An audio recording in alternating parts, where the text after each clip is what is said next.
अगर आपके बच्चे के हाथ में मोबाइल फ़ोन है और आप समझ रहे हैं कि वो मसरूफ़ है, तो वो बिल्कुल भी मसरूफ़ नहीं है। अगर दिन ब दिन उसका स्क्रीन टाइम बढ़ रहा है और मोबाइल ना देने या मोबाइल वापस लेने पर वो चीख रहा है, चीज़ों को तोड़ फोड़ कर रहा है और पैनिक सिचुएशन को क्रिएट कर रहा है, तो आपने घबराना नहीं है, बल्कि रेस्क्यू 1122 के टेली तबीब 1123 का बटन दबाना है और उनको सारी सिचुएशन का बताना है, बिल्कुल अब्दुल हादी के वालिद की तरह। अस्सलाम वालेकुम, टेली तबीब कॉल करने का शुक्रिया। बताइए क्या मदद कर सकती हूँ आपकी। जैसे स्टार्ट में तो ये जो है वो बहुत ज़्यादा हार्श हो रहा था, एग्रेसिव हो रहा था। जो भी हम बात करते थे ये जो है हमें फ़ौरन जो है वो अग्रेसिव रिस्पॉन्स करता था, कोई भी चीज़ फेंक देता था। तो हम शुरू में तो हमने नॉर्मल लिया, लेकिन ऐसा ऐसा ही जब ये चीज़ें बढ़ती गई तो हमने कहा कि हमें किसी जो है वो डॉक्टर से रजू करना चाहिए। फिर एक दोस्त ने मशवरा दिया कि आप जो है वो 1123 से रब्ता करें, यहाँ पे जो है वो आप अपना मसला बच्चे का बताएं, ये आपको जो है प्रॉपर गाइड करेंगे।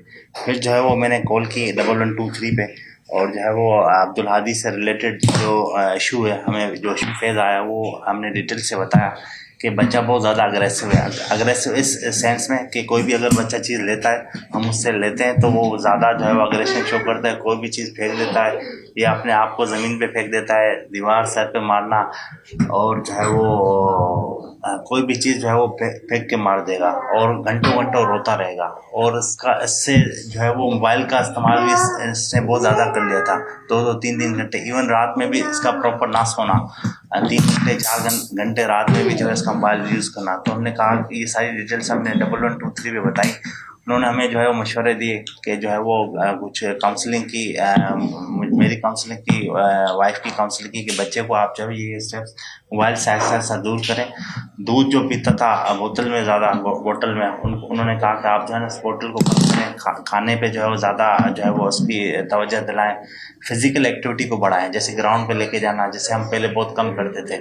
अगर ये बच्चा मोबाइल यूज़ करता है, इसका अल्टरनेट ये है कि आप जो है उसको टीवी पे जो है वो दिखाएं, कार्टून या जो है वो कुछ पक्के दोस्त जैसे कार्टून है वो जो है आप दिखाएं, फिज़िकल एक्टिविटीज़ की बढ़ाएं।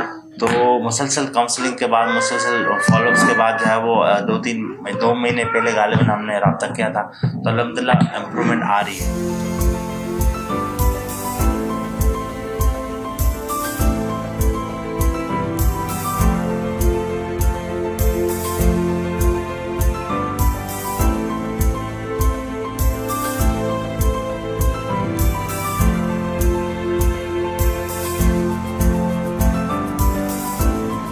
वर्चुअल ऑटिज्म को समझने से पहले हमें थोड़ा सा ऑटिज्म के बारे में हम बात कर लेते हैं। ऑटिज्म एक कंडीशन है जिसमें बच्चा जो है एक परमानेंट एक ऐसी कंडीशन में होता है जिसमें समाजी राब्ता और लोगों से बातचीत करना, लोगों से ताल्लुक़ बनाना और रिपीटेटिव बिहेवियर, यानी कि ऐसे जो उनके रवैये होते हैं जो कि बार बार वो रिपीट कर रहे होते हैं, तो इसमें वो इस तरह की कंडीशन में वो होते हैं जो कि ज़िंदगी भर की एक कंडीशन होती है।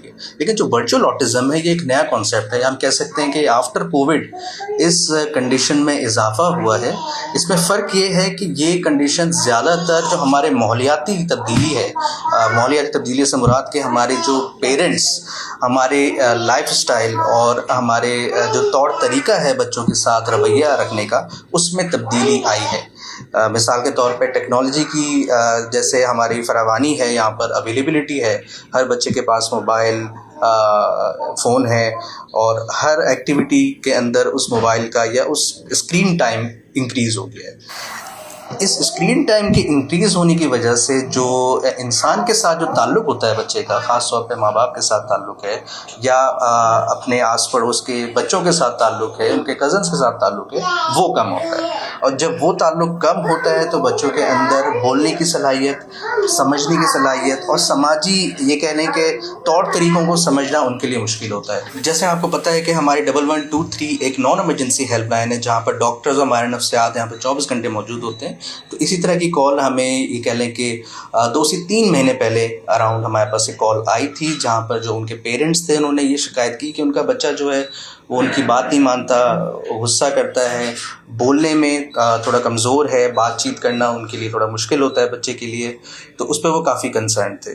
तो आफ्टर सम सेशंस उनसे जब हिस्ट्री ली गई, बच्चे के बारे में पूछा गया, हमारी टीम ने, क्योंकि हमारी टीम में यहाँ पे डॉक्टर्स भी हैं, साइकोलॉजिस्ट भी हैं, तो हमारी टीम यहाँ मिल के काम करती है। तो हमारे पास जब केस आया वो डॉक्टर के साथ भी डिस्कस हुआ, साइकोलॉजिस्ट ने अपनी राय दी और एक इस नतीजे पे हम पहुँचे कि इनकी जो कंडीशन है वो एक वर्चुअल ऑटिज़म में जा सकती है। माँ की, क्योंकि ड्यूरिंग प्रेगनेंसी ऐसी कोई ख़ास फिज़िकल एक्टिविटी हमारे यहाँ नहीं देखी जाती, ठीक है, तो जबकि उस पीरियड में भी फ़िज़िकल एक्टिविटी माँ के लिए बहुत ज़रूरी होती है।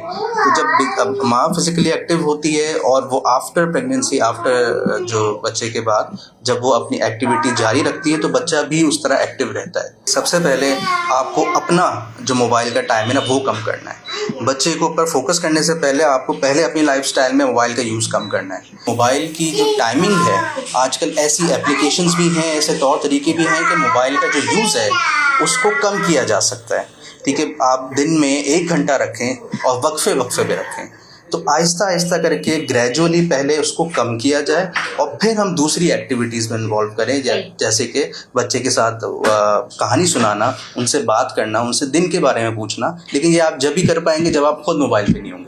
बच्चों की छोटी मोटी शरारतों से तंग आकर अगर आप भी अपने बच्चे के हाथ में मोबाइल थमा देते हैं और समझते हैं कि बच्चा हुआ खामोश और आप हो गए पुरसुकून, तो आप गलत कर रहे हैं, क्योंकि ये वो आदत है जो कि आपके बच्चे को वर्चुअल ऑटिज्म की तरफ ले जा रही है।